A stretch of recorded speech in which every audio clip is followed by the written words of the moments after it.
আসসালামু আলাইকুম সুপ্রিয় দর্শক, কেমন আছেন সবাই? আশা করছি সবাই অনেক ভালো আছেন। আজকে তৈরি করব টক ঝাল মিষ্টি আমের আচার।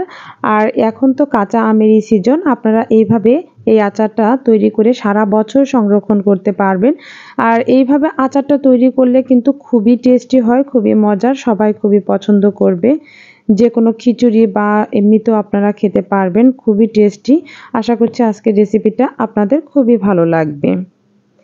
এই আচারটা তৈরি করতে প্রথমে আমি 2 কেজি কাঁচা আম নিয়েছি। আর এই আমটা ভালো করে ছুলে আমি 4 ফালি করে কেটে দেখুন রোদে শুকিয়ে নিয়েছি। ধুয়ে পরিষ্কার করে রোদে শুকিয়ে একবারে পানি ঝরিয়ে নিয়েছি। আপনারা রোদে না দিতে চাইলে কিচেন টিস্যু বা যেকোনো উপায়ে কিন্তু পানিটা একেবারে ঝরিয়ে শুকিয়ে নিতে হবে। দেখুন আমার এই আমগুলোতে কিন্তু কোনো ধরনের পানি নেই, একেবারে আমি শুকিয়ে নিয়েছি এভাবে 4 ফালি করে দিয়ে। আচার তৈরি করার জন্য আমি এখানে 1 বাটি পরিমাণে সরিষা বেটে নিয়েছি। আর এখানে আমি 5 ফোড়ন আর দিয়েছি 4টা শুকনা মরিচ, এগুলো হালকা টেলে গুঁড়ো করে নিয়েছি। চুলায় বসিয়ে দিলাম একটা কড়াই। কড়াইতে আমি 500 গ্রামের মতো সরিষার তেল দিয়ে দিয়েছি। আর আচার তৈরির ক্ষেত্রে কিন্তু সরিষার তেল দিতেই হবে, মাস্ট বি। সয়াবিন তেল এখানে ইউজ করা যাবে না, সরিষার তেল। তেলটা একটু গরম হলে আমি দিয়ে দিব সরিষা বাটা। আর মনে রাখবেন এই সময় কিন্তু চুলার আঁচটা একেবারেই লো হিটে, মানে মিডিয়াম টু লো হিটে রাখতে হবে, হাই হিটে রাখা যাবে না, তাহলে কিন্তু এই সরিষাটা খুব দ্রুত হয়ে যাবে, তেতো ভাব চলে আসবে। তাই চুলার আঁচটা একেবারেই লো হিটে রেখে মশলাগুলো দিতে হবে। দিয়ে দিলাম আমি 1 চামচ পরিমাণ রসুন বাটা, 1 চামচ পরিমাণে আদা বাটা। হালকা নেড়েচেড়ে আদা ও রসুনের কাঁচা ভাবটা আমি যে গন্ধটা আছে সেটা দূর করে নিচ্ছি। তাই আমি 1 থেকে 2 মিনিটের মতো ভালো করে নেড়েচেড়ে এর মধ্যে সেই আমগুলো দিয়ে দিলাম। কাটা আমগুলো দিয়ে আমি এবার আবারও একটু নেড়েচেড়ে নিচ্ছি। আর আমি বলছি এই আচারটা কিন্তু কোনো প্রকারে পানি ব্যবহার করব না। তা আমের যে পানি ভাবটা ছিল সেটা কিন্তু ভালো করে শুকিয়ে নিতে হবে।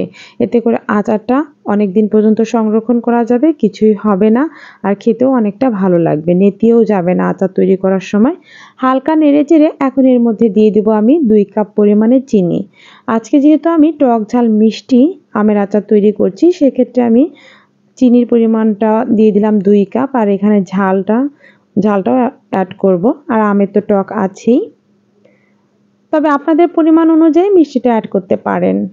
এখন এর মধ্যে দিয়ে দিব গুঁড়া মশলা। দিয়ে দিলাম 1/2 চামচ পরিমাণ হলুদ গুঁড়ো, 1/2 চামচ পরিমাণ মরিচের গুঁড়ো, 1/2 চামচ ধনিয়া গুঁড়ো, 1/2 চামচ ভাজা জিরের গুঁড়ো, স্বাদ মতো লবণ দিয়ে দিলাম। আর যে গুঁড়ো করে রেখেছিলাম 5 ফোড়ন এবং শুকনো মরিচ, সেটার বেশিটার পরিমাণে দিয়ে অল্প একটু রেখে দিলাম, লাস্টে দিয়ে দেব আমি।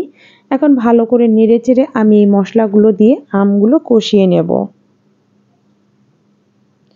ভালো করে নেড়েচেড়ে নিচ্ছি। আর এই আমগুলো থেকে কিন্তু এখন পানি উঠে আসবে, মানে চিনিটা গলে পানি উঠে চলে আসবে। দেখুন এখনই পানি উঠতে শুরু করেছে, তবে কোনো প্রকারে পানি দেওয়া যাবে না। হালকা নেড়েচেড়ে আচারটা তৈরি করব। আর আচারটা তৈরি করার সময় কিন্তু আমি সম্পূর্ণ সময়টাই চুলার আঁচটা মিডিয়াম হিটে রেখেছিলাম, মিডিয়াম টু লো বা মিডিয়াম হিটে রেখে আচারটা তৈরি করেছি, যাতে করে আমের মধ্যে খুব সুন্দর করে মশলাটা যেতে পারে এবং টেস্টও ভালো হয়। খুব দ্রুত জাল করে আচার তৈরি করলে দেখা গেছে সরিষা বা মশলাগুলো নিচ থেকে পুড়ে যাবে, খেতে ভালো লাগবে না। এর মধ্যে কিন্তু এখন আমি 1/2 কাপ পরিমাণে সিরকা দিয়ে দিলাম, সাদা সিরকা।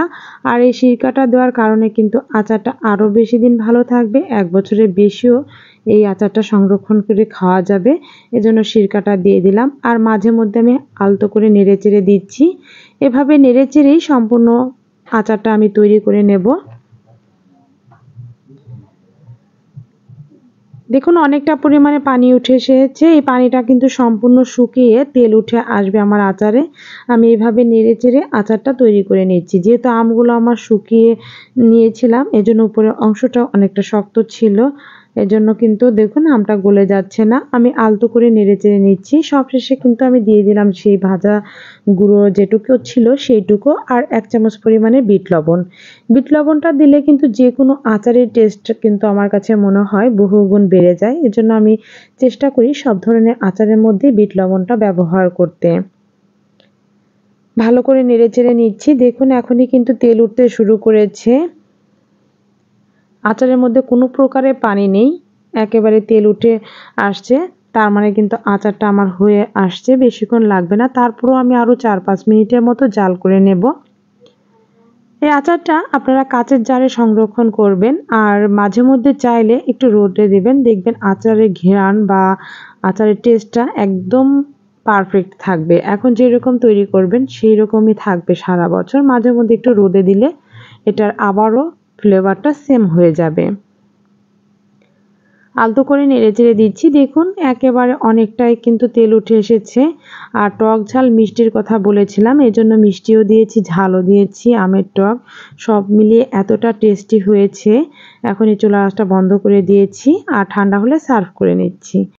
দেখেই বোঝা যাচ্ছে আচারটা কতটা লোভনীয় হয়েছে, আরও টেস্টি হবে 6 থেকে 7 দিনের পরে, কারণ এর মধ্যে সম্পূর্ণভাবে মশলাটা যেতে পারবে এবং খেতেও আরও বেশি টেস্টি হবে। তাই কাঁচের জারে সংরক্ষণ করবেন ডুবো তেলে। সবাই ভালো থাকবেন, সুস্থ থাকবেন। আল্লাহ হাফেজ।